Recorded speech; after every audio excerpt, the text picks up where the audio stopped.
Hi friends, hello. How's it going? Excuse my hair, it's not greasy.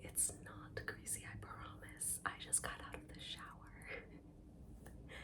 So, today I think we're going to read another chapter of Harry Potter and the Prisoner of Azkaban. So, let's get cozy. It's like the morning for me. But it's not raining today, which is very exciting. It also means that when cars drive by, we won't have to listen to the splashing of the water on the road, which is very exciting. We're on chapter 4, the Leaky Culture.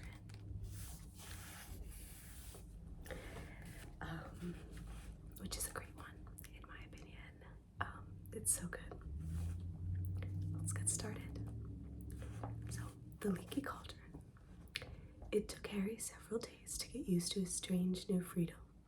Never before had he been able to get up whenever he wanted and eat whatever he fancied. He could even go wherever he pleased as long as it was a diagonally. And as this long cobbled street was packed with the most fascinating wizarding shops in the world, Harry felt no desire to break his word to Fudge and stray back into the Muggle world. Harry ate breakfast each morning in the Leaky Cauldron, where he liked watching other guests, funny little witches from the country up for a day's shopping, venerable-looking wizards arguing over the latest article of Transfiguration today, wild-looking warlocks, raucous dwarves, and once what looked suspiciously like a hag who ordered a plate of raw liver from behind a thick woolen balaclava. After breakfast, Harry would go out into the backyard, take out his wand, tap the third brick from the left above the trash bin, and stand back as the archway into Diagon Alley opened into the wall. Harry spent long, sunny days exploring the shops and eating under the brightly colored umbrellas outside of cafes where his fellow diners were showing one another their purchases. It's a lunoscope, oh boy, no more messing around with moon charts, see? Or else discussing the case of Sirius Black. Personally, I won't let any of the children out alone until he's back in Azkaban. Harry didn't have to do his homework under the blankets by flashlight anymore. He could now sit in the bright sunshine outside of Florian Fortescue's ice cream parlor, finishing all his essays with occasional help from Florian Fortescue himself, who, apart from knowing a great deal about medieval witch burnings, gave Harry free Sundays every half an hour. Once Harry had refilled his money bag with gold galleons, silver sickles, and bronze nuts from the vaulted green gods, he had to exercise a lot of self-control not to spend the whole lot at once. He had to keep reminding himself that he had 5 years to go at Hogwarts, and how it would feel to ask the Dursleys for money for spellbooks, to stop himself from buying a handsome set of gold gobstones, a wizarding game rather like marbles in which the stones squirt a nasty smelling liquid into the other player's face when they lose a point. He was sorely tempted, too, by the perfect moving model of the galaxy in a large glass ball, which would have meant he never had to take another astronomy lesson. But the thing that tested Harry's resolution most appeared in his favorite shop, Quality Quidditch Supplies, a week after he arrived at the Leaky Cauldron. Curious to know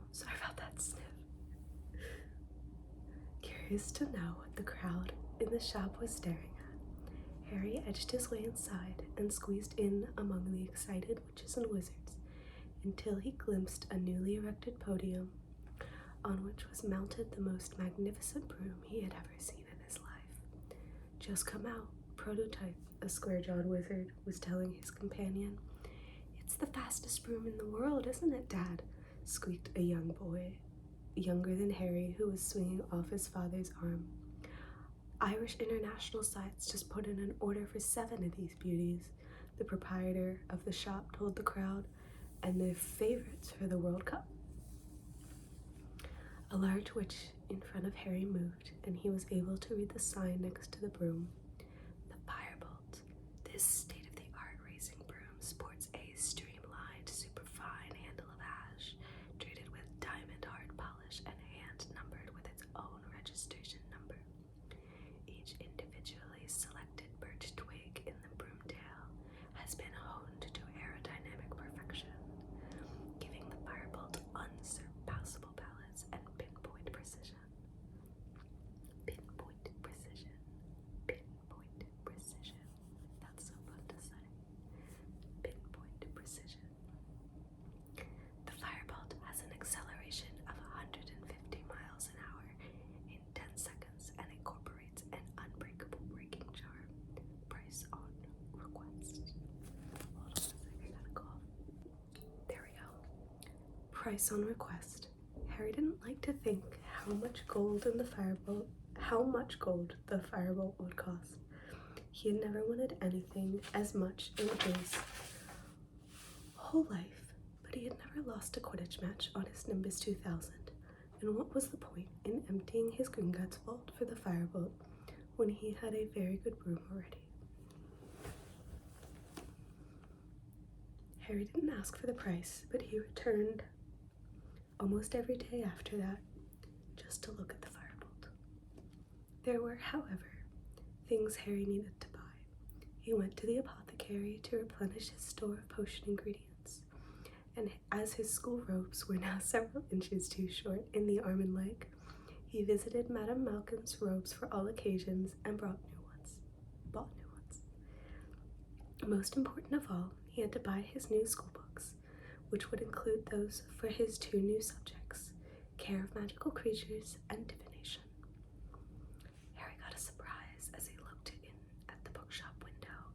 Instead of the usual display of gold-embossed spellbooks the size of paving slabs, there was a large iron cage behind the glass that held about 100 copies of the Monster Book of Monsters. Torn pages were flying everywhere as the books grappled with each other, locked together in furious wrestling matches, snapping aggressively. Harry pulled his book list out of his pocket, consulted it for the first time. The Monster Book of Monsters was listed as a required book for care of magical creatures. Now Harry understood why Hagrid said it would come in useful. He felt relieved. He had been wondering whether Hagrid wanted help with some terrifying new pet. As Harry entered Flourish and Blotts, the manager came hurrying towards him. "Hogwarts," he said abruptly, "come to get your new books." "Yes," said Harry, "I need—" "Get out of the way," the manager said impatiently, brushing Harry aside. He drew on a pair of very thick gloves, picked up a large, knobbly walking stick, and proceeded towards the door of the Monster Book's cage. "Hang on," said Harry quickly. "I've already got one of those." "Have you?" An enormous look of relief spread over the manager's face. "Thank heavens for that. I've been bitten 5 times already this morning." A loud ripping noise rent the air. 2 of the monster books had seized a third and were pulling it apart. Stop it, cried the manager, poking the walking stick through the bars and knocking the books apart. "I'm never stocking them again. Never. It's been bedlam. I thought we'd seen the worst when we bought 200 copies of the Invisible Book of Invisibility. Cost a fortune and we never found him. Well, is there anything else I can help you with?" "Yes," said Harry, looking down his book list. "I need Unfogging the Future by Cassandra Veloblaski." "Ah, starting divination, are you?" said the manager, stripping off his gloves and leading Harry into the back of the shop, where there was a corner devoted to fortune-telling. A small table was stacked with volumes such as Predicting the Unpredictable, Insulate Yourself Against Shocks, and Broken Balls When Fortunes Turn Foul. "Here you are," said the manager, who had climbed the steps to take down a very thick, black-bound book. Unfogging the future. Very good guides to all your basic fortune-telling methods. Palmistry, crystal balls, bird and trails. But Harry wasn't listening. His eyes had fallen on another book, which was among a display on a small table. Death Omens. What to do when you know that the worst is coming. Oh, I wouldn't read that if I were you, said the manager lightly, looking to see what Harry was staring at. You'll start seeing Death Omens everywhere. It's enough to frighten anyone to death. But Harry continued to stare at the front cover of the book. It showed a large black dog, large as a bear with gleaming eyes. It looked oddly familiar. The manager pressed Unfogging the Future into Harry's hands. Anything else? He said. Yes, said Harry, tearing his eyes away from the dogs and dazedly consulting his book list. I need Intermediate Transfiguration and the Standard Book of Spells, grade 3. Harry emerged from Flourish and Blots 10 minutes later with his new books under his arms and made his way back to the Leaky Cauldron, hardly noticing where he was going and bumping into several people. He tramped up the stairs to his room, went inside, and tipped his books onto his bed. Someone had been in to tidy. The windows were open and sun was pouring inside. Harry could hear the buses rolling by in the unseen Muggle street behind him, and the sound of the invisible crowd below in Diagon Alley. He caught sight of himself in the mirror over the basin. It can't have been a death omen, he told his... Hold on just a sec. Sorry if you hear other people's voices. I do not live alone. It can't have been a death omen, he told his reflection defiantly. I was panicking when I saw that thing at Magnolia Crescent. It was probably just a stray dog. He raised his hand automatically and tried to make his hair lie flat. You're fighting a losing battle there, dear, said his mirror in a wheezy voice. As the days slipped by, Harry started looking wherever he went for a sign of Ron or Hermione. Plenty of Hogwarts students were arriving in Diagon Alley now, with the start of term so near. Harry met Seamus Finnegan and Dean Thomas, his fellow Gryffindors, in Quality Quidditch Supplies, where they too were ogling the firebolt. He also ran into the real Neville Longbottom, a round-faced, forgetful boy, outside Flourish and Blots. Harry didn't stop to chat. Neville appeared to have mislaid his book list and was being told off by his very formidable-looking grandmother. Harry hoped she never found out that he pretended to be Neville while on the run from the Ministry of Magic. Harry woke on the last day of the holidays, thinking that he would at least meet Ron and Hermione tomorrow on the Hogwarts Express. He got up, dressed, went for a last look at the firebolt, and was just wondering where he'd have lunch when someone yelled his name and he turned. Harry, Harry! They were there, both of them, sitting outside Florian Fortescue's ice cream parlor. Ron looking incredibly freckly, Hermione very brown, both waving frantically at him. Finally, said Ron, grinning at Harry as he sat down. We went to the Leaky Cauldron, but they said you'd left. And we went to Flourish and Blots and Madame Malkin's, and I got all my school stuff last week, Harry explained. And how come you knew I'm staying at the Leaky Cauldron? Dad, said Ron simply. Mr. Weasley, who worked at the Ministry of Magic, would of course have heard the whole story of what had happened to Aunt Marge. Did you really blow up your aunt, Harry? Said Hermione in a very serious voice. I didn't mean to, said Harry, while Ron roared with laughter. I just lost control. It's not funny, Ron, said Hermione sharply. Honestly, I'm amazed Harry wasn't expelled. So am I, admitted Harry. Forget expelled, I thought I was going to be arrested. He looked at Ron. Your dad doesn't know why Fudge let me off, does he? Probably 'cause it's you, isn't it? Shrugged Ron, still chuckling. Famous Harry Potter and all that. I I'd hate to see what the Ministry do to me if I blew up and out. Mind you, they'd have to dig me up first because Mum would have killed me. Anyway, you can ask Dad yourself this evening. We're staying at the Leaky Culture tonight too, so you can come to King's Cross with us tomorrow. Hermione's there as well. Hermione nodded, beaming. Mum and Dad dropped me off this morning with all my Hogwarts things. Excellent, said Harry happily. So have you all got your new books and stuff? Look at this, said Ron, pulling a long, thin box out of a bag and opening it. Brand new wand. 14 inches willow containing 1 unicorn tail hair. And we've got all our books, he pointed at the large bag under his chair. What about those monster books, eh? The assistant nearly cried when we said we wanted to. What's all that, Hermione? Harry asked, pointing at not 1, but 3 bulging bags in the chair next to her. Well, I'm taking more new subjects than you, aren't I? Said Hermione. Those are my books for arithmancy, care of magical creatures, divination, the study of ancient runes, muggle studies.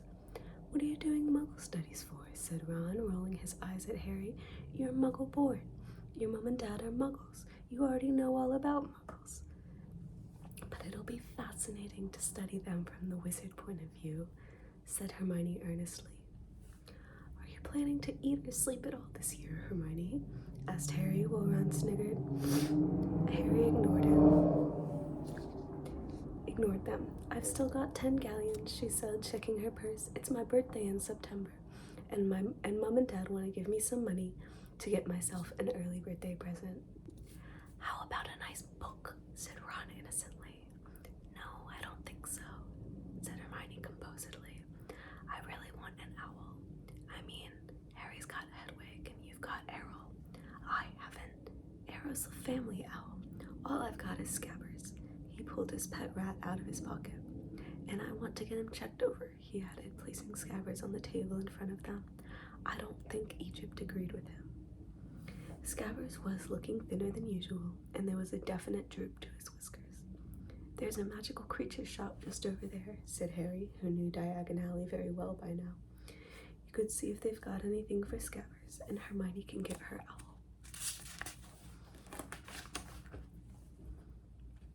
So they paid for their ice cream and crossed the street to the magical Managery. There wasn't much room inside. Every inch of wall was hidden by cages. It was smelly and very noisy because the occupants of these cages were all squeaking, squawking, jabbering, or hissing. The witch behind the counter was already advising a wizard on the care of double-ended newts, so Harry, Ron, and Hermione waited, examining the cages. A pair of enormous purple toads sat gulping wetly and feasting on dead blowflies. A gigantic tortoise with a jewel-encrusted shell was glittering near the window. Poisonous orange snails were oozing slowly up the side of their glass tank, and a fat white rabbit kept changing into a silk top hat and back again with a loud popping noise. There were cats of every color, a noisy cage of ravens, a basket of funny custard-colored furballs that were humming loudly, and on the counter a vast cage of sleek black rats that were playing some sort of skipping game using their long, bald tails. The double-ended newt wizard left, and Ron approached the counter. It's my rat, he told the witch. He's been a bit off color ever since I brought him back from Egypt.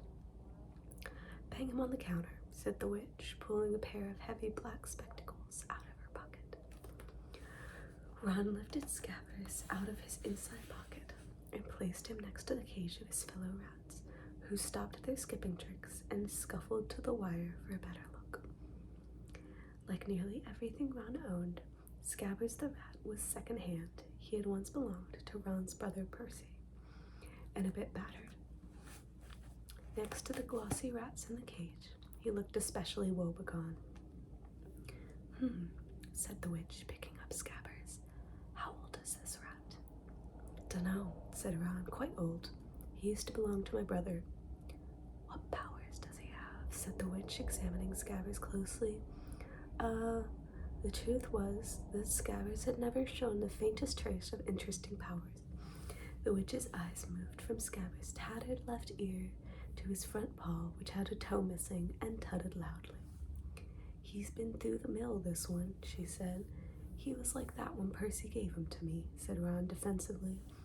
"An ordinary common or garden rat like this can't be expected to live longer than 3 years or so," said the witch. "Now, if you were looking for something a bit more hard-wearing, you might like one of these." She indicated the black rats, who promptly started skipping again. Ron muttered, "Show-offs." "Well, if you don't want a replacement, you can try this rat tonic," said the witch, reaching under the counter and bringing out a small red bottle. "Okay," said Ron. "How much?" Ouch!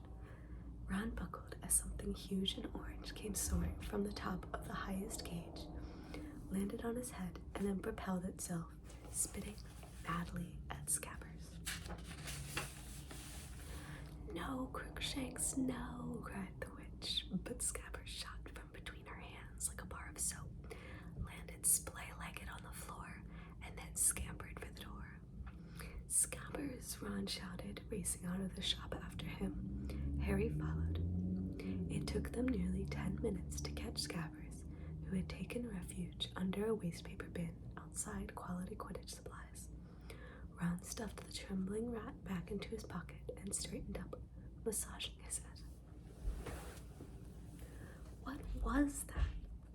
"It was either a very big cat or quite a small tiger," said Harry. "Where's Hermione?" "Probably getting her owl." As they made their way back up the crowded street to Magical Managery, Hermione came out, but she wasn't carrying an owl. Her arms were clamped tightly around the enormous ginger cat.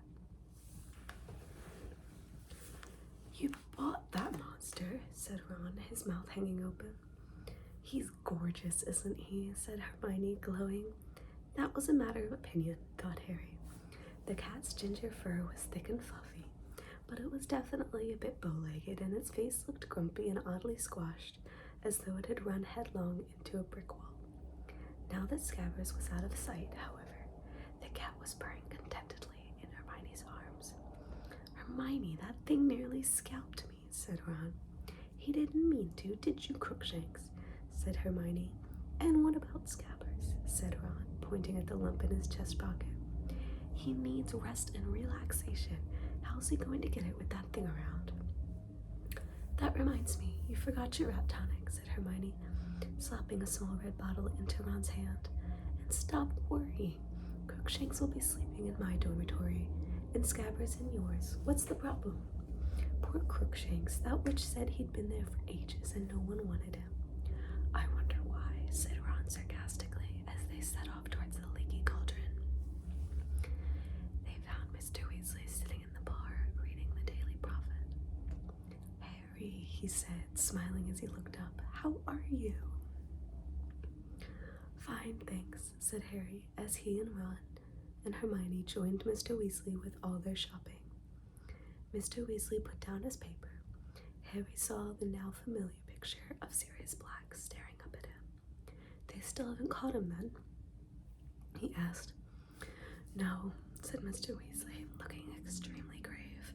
"They've pulled us all off our regular jobs at the Ministry to try and find him, but with no luck so far." "Would we get a reward if we caught him?" asked Ron. "It'd be good to get some more money." "Don't be ridiculous, Ron," said Mr. Weasley, who, on closer inspection, looked very strained. "Black's not going to be caught by a 13-year-old wizard. It's the Azkaban guards who'll get him back. You mark my words."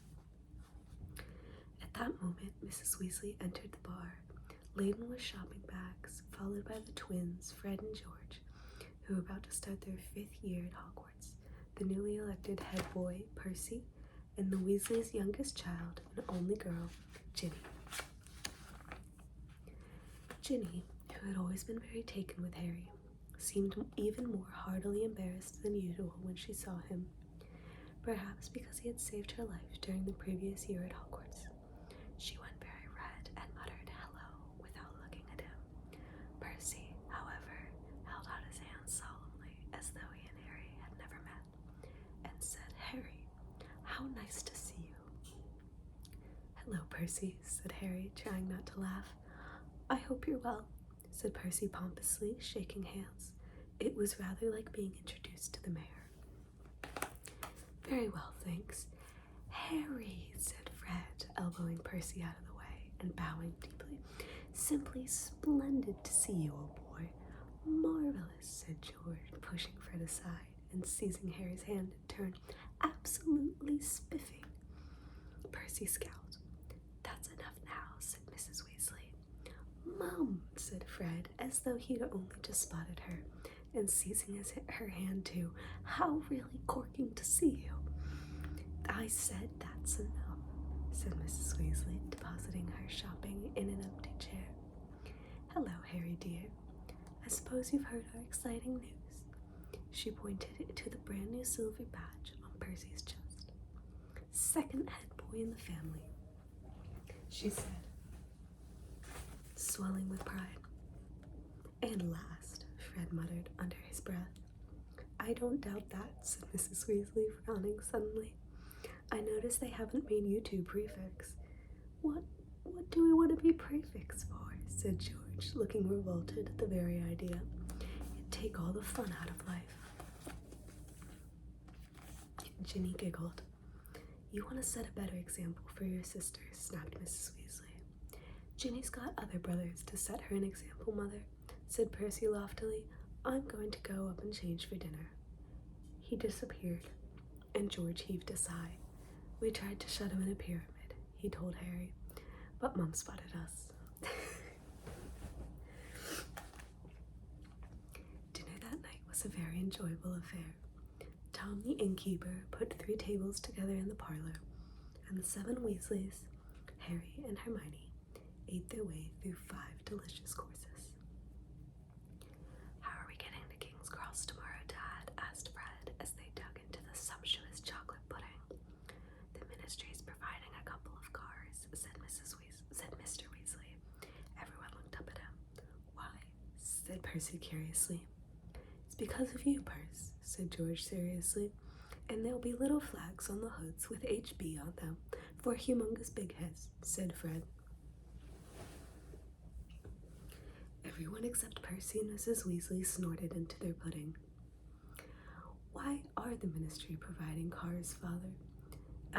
Percy asked again, in a dignified voice. Well, seeing as we haven't got one anymore, said Mr. Weasley, and as I work there, they're doing me a favor. His voice was casual, but Harry couldn't help noticing that Mr. Weasley's ears had gone red, just like Ron's did when he was under pressure. Good thing, too, said Mrs. Weasley briskly. Do you realize how much luggage you've all got between you? A nice sight you'd be on the Muggle Underground. You're all packed, don't you? Ron hasn't put all his new things in his trunk yet, said Percy in a long-suffering voice. He's dumped them on my bed. You'd better go and pack properly, Ron, because we won't have much time in the morning. Mrs. Weasley called down the table. Ron scowled at Percy. After dinner, everyone felt very full and sleepy. One by one, they made their way upstairs to their rooms to check their things for the next day. Ron and Percy were next door to Harry.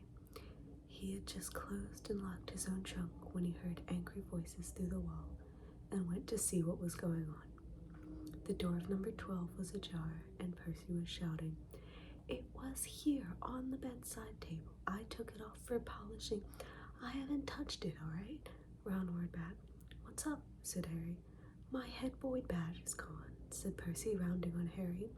So Scabbers rat tonic, said Ron, throwing things out of his trunk. I think I might have left it in the bar. You're not going anywhere till you've found my badge, yelled Percy. I'll get Scabbers' stuff. I'm packed, Harry said to Ron, and he went downstairs. Harry was halfway along the passage to the bar, which was now very dark, when he heard another pair of angry voices coming from the parlor. A second later, he recognized them as Mr. and Mrs. Weasley's.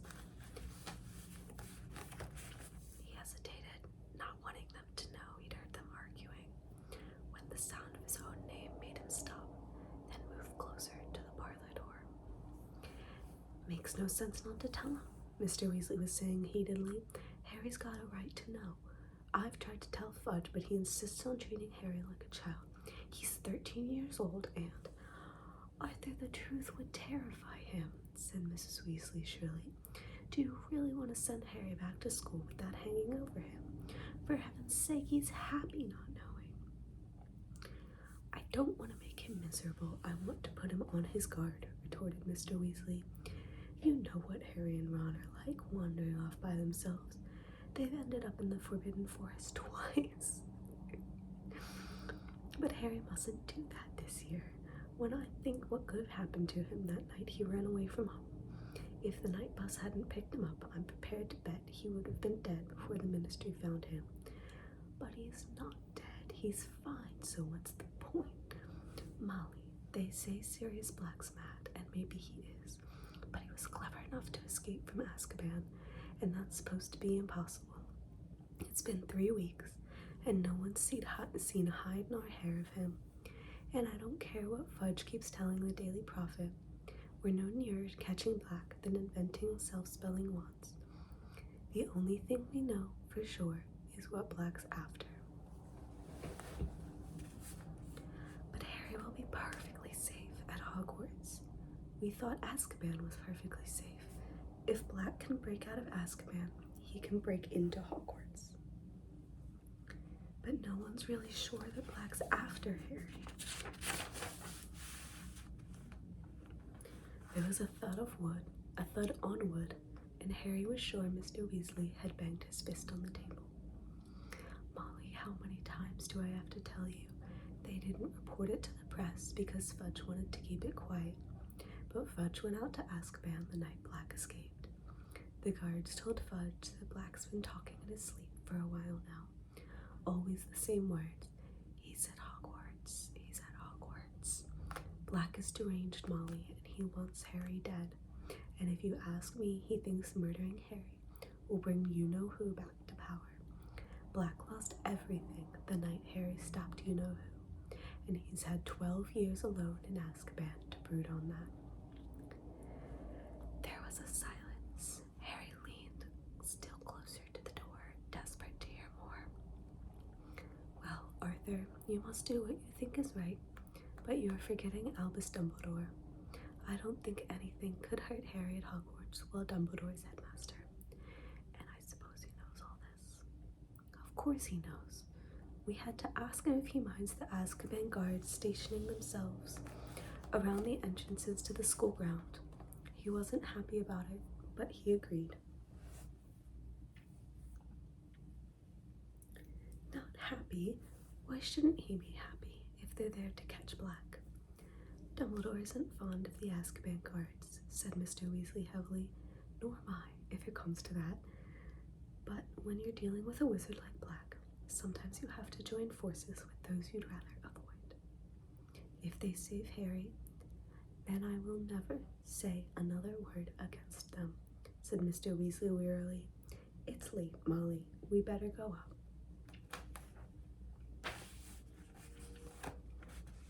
Harry heard the chairs move. As quietly as he could, he hurried down the passage out to the bar and out of sight. The parlor door opened, and a few seconds later, footsteps told him that Mr. and Mrs. Weasley were climbing the stairs. The bottle of rat tonic was laying under the table they had sat at earlier. Harry waited until he heard Mr. and Mrs. Weasley's bedroom door close, and then headed back upstairs with the bottle. Fred and George were crouching in the shadows on the landing, heaving with laughter as they listened to Percy dismantling his and Ron's room in search of the badge. We've got it, Fred whispered to Harry. We've been improving it. The badge now read, Big Head Boy. Harry forced a laugh and went to give Ron the rat tonic, and then shut himself in his room and lay down on his bed. So, Sirius Black was after him. This explained everything. Fudge had been lenient with him because he was so relieved to find him alive.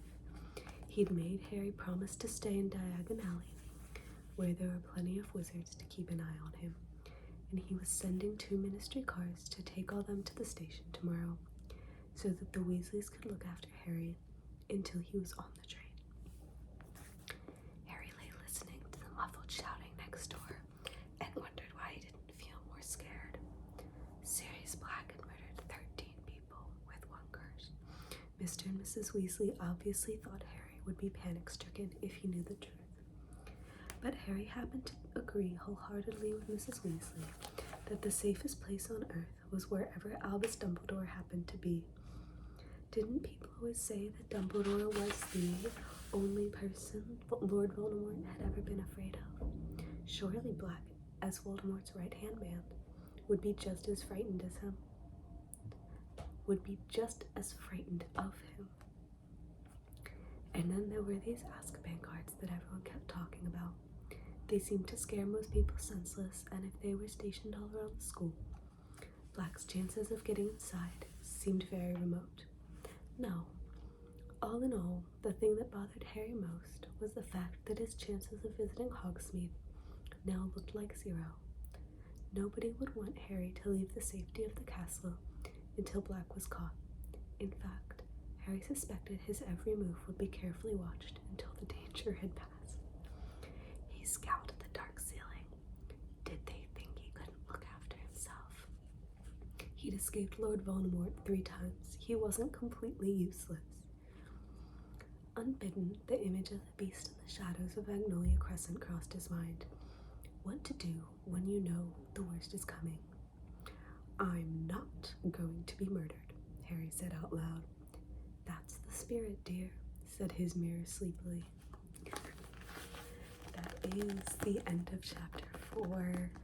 I think that's such a fun chapter. Our next chapter is the Dementor. I'll probably read that later today, so if, I'm dressed exactly the same in the next video, that's why.